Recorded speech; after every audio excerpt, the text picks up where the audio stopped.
What's up, guys? Welcome back to another Tesla Talk Tuesday. Let's get down to the Tesla. So let's roll.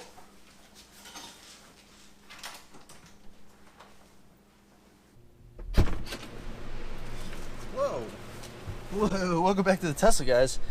You guys beat me down here, but anyways, real quick, we got that plug-in Mercy right here. Plugs in right there in the back right corner. Very interesting. Very interesting. Anyways, guys, welcome back to another Tesla Talk Tuesday. Yeah, I'm just not a morning person, but I do my best. So let's get out of the garage. Luckily, it's real quick because we're on G1. Yeah, just like right there.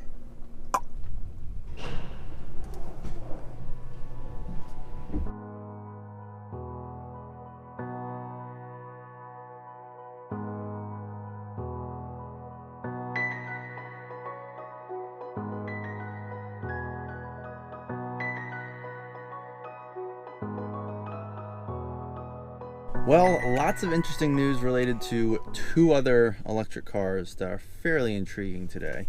So let's start it off with those. So first, there were some leaked images of the interior of the Porsche Taycan, whatever it is. Some leaked images of that. I guess not as futuristic, obviously, as the concept. They never are, but nonetheless, still looks pretty sweet.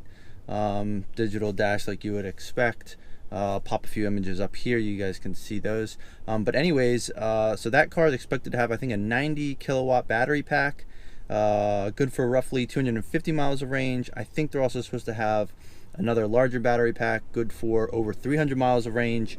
And every Taycan, whatever it is supposed to come standard with the ability to charge up to 350 kilowatts. Now, another luxury car maker that actually is coming out with an electric version of an existing car is Aston Martin.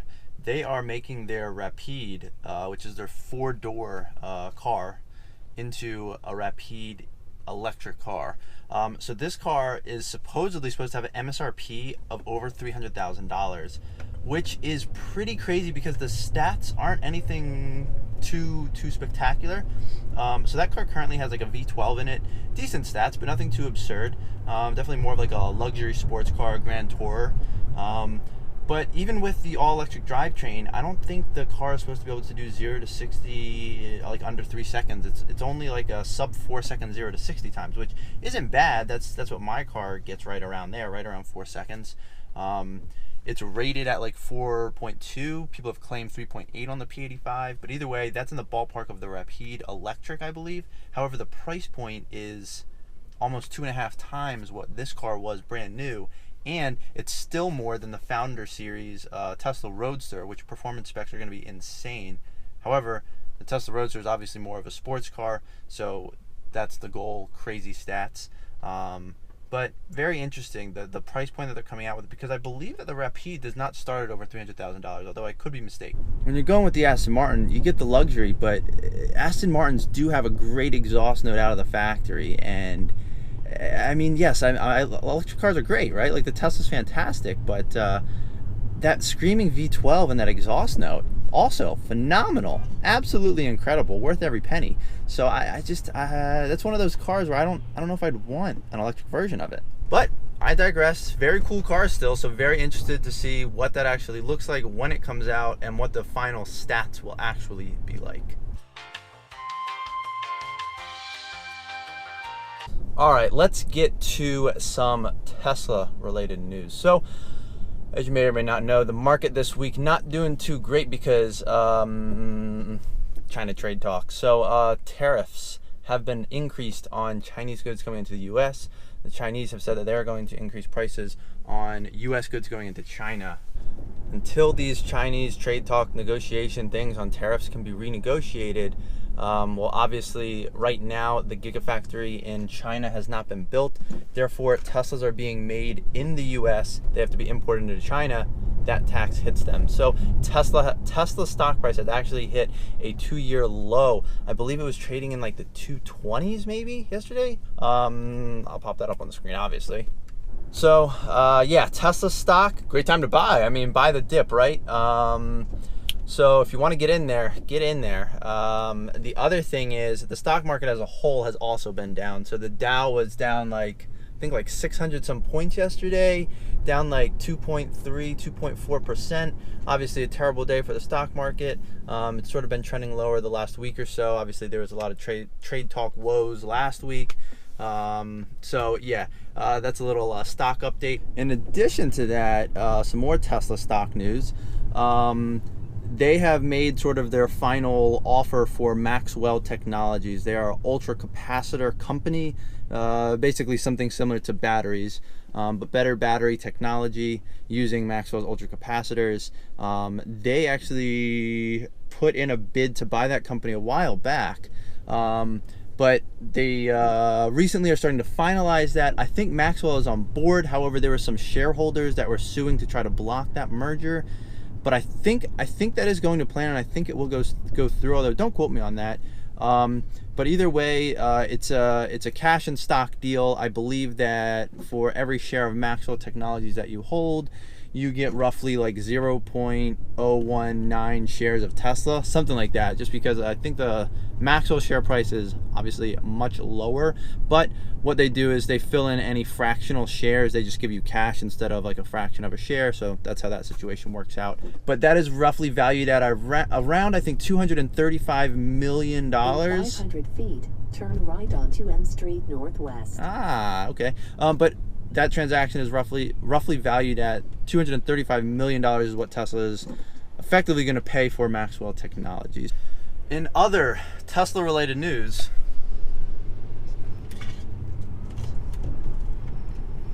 but not too fast, guys, not too fast. But actually, though, to continue on with Tesla-related news, so as most of you may or may not know by now, I'm pretty sure I've talked about this in the past, but basically Tesla's batteries are made by Panasonic. They use Panasonic batteries. They have a partnership with Panasonic.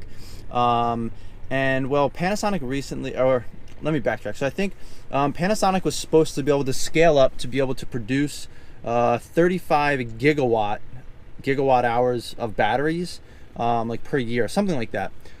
So recently on Panasonic's conference call, I think they said that if Tesla were to start Model Y production right now, they would run into a battery shortage because of all the battery packs that they have to make.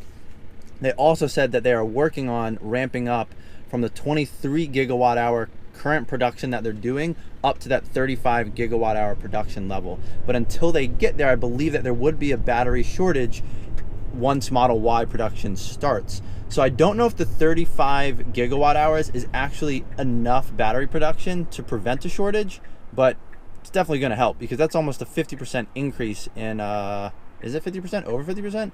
I don't know, but it's close to 50% battery increase in production. So that is pretty huge when they finally do that. Also, Tesla needs to find a battery supplier in China that can help them manufacture at the Shanghai Gigafactory. Will it be Panasonic? I don't know. Will it be another company? Maybe. Will they start making batteries in-house? Potentially. But we're gonna have to wait to find out. I guess I am too, because I don't really know. And just like that, guys, I'm pulling into my office garage to go to work. So, 2 seconds. Whoa. Oh wait, duh.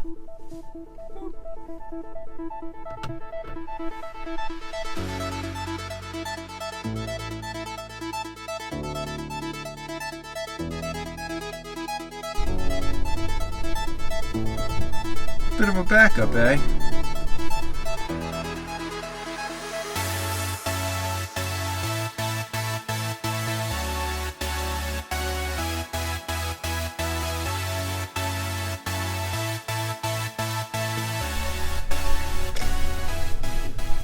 Sorry, I thought it was gonna be 2 seconds, but then it just took so long to get out of the garage. Yeah, just time flies, you know. Anyways, more than 2 seconds. My apologies. But anyway, speaking of two, my sunroof, not necessarily news related stuff. Well, kind of. I don't know. Either way, so these facts are not substantiated. I don't remember where I read them, but either way, interesting, potentially interesting facts if they are true. 1 second. So I did read that this sunroof right here, now obviously I didn't buy the car new, so I didn't actually option it, but it was something that I specifically looked for when I was buying a CPO vehicle. But apparently the sunroof option was only chosen by about 10% of buyers, Tesla buyers. And of that 10%, only about 2% actually use the sunroof.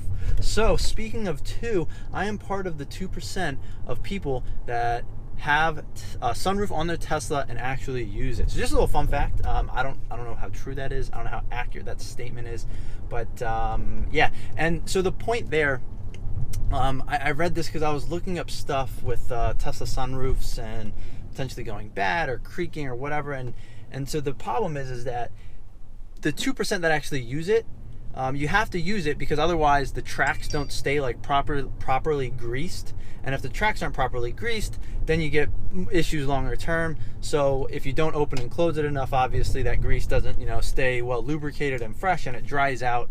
Anyways, if you have a sunroof, use it or lose it. Like literally, use it or lose it. Otherwise, it kind of goes bad. It's 64. It's not bad out today, so maybe we'll just pop open the sunroof real quick. Oh yeah, there we go.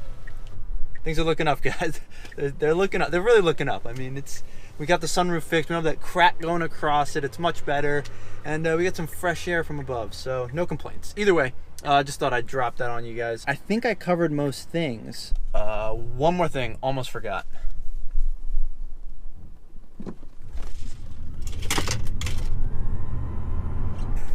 Never gets old. Just never gets old, guys. You just gotta have fun. I mean, it's got that unlimited mileage, 8-year warranty on the battery and drivetrain. Why not, right? I mean, it's just like, that's kind of the fun of having a Tesla. Just the acceleration, not having to use gas, not getting bad MPG just because you floor it. Go for it. I say go for it all day. It's too much fun not to. It really is. Guys, one more thing. I did just think of something. So if you look online, I don't know if this is for all Teslas or for the Model 3s. Maybe it's just easier to see because maybe people are actually tracking the prices more closely for Model 3s. But apparently prices have been raised by around $400. So I think the cheapest one online, the Standard Range Plus, is like $39,900. I think it was $39,500. Bumped by $400, but that also means that the base price, the cheapest option, which actually isn't listed online anymore, is $35,400. And people are speculating that these price bumps are because of the Chinese tariffs that potentially are going to come into play on June 1st, I believe. Speed trap reported ahead. Thank you, Waze. Even if it's not for the Chinese tariffs, also the whole point of releasing that $35,000 model option was also to close a bunch of stores to lower costs, like overhead costs for Tesla. Less employees they have to pay, less stores that they have to pay rent for, and all that jazz. So when Tesla wasn't able to actually close as many stores because they couldn't get out of some leases, I believe is the reason, this sort of makes sense as to, well, they now have to pay for those stores longer than anticipated, and there's potentially, you know, these tariff price hikes because of the tariffs that they're gonna have to pay in China. So there's a couple of factors I think that people are speculating as to why they did this, but either way, they obviously need the cash, and this doesn't hurt. It's only $400 in the scheme of a $35,000 car, $40,000 car. It's like, what, 1% of the price of a $40,000 car. So it is minimal in the scheme of things. However, it's still $400. But either way, you know, this is kind of something that is part of they're not really a startup anymore, but still a startup and a newer company, still trying to become more profitable consistently. So I don't blame them. It makes sense, but the more cash they can get, the better. So just buy some Tesla stock, and you know, it'll all be returns in the future. I think that will conclude today's Tesla Talk Tuesday. So if you guys are enjoying these videos, please consider liking and subscribing. If not, no worries. But anyways, thanks for checking out the channel, and well, until next time, guys, thanks for watching.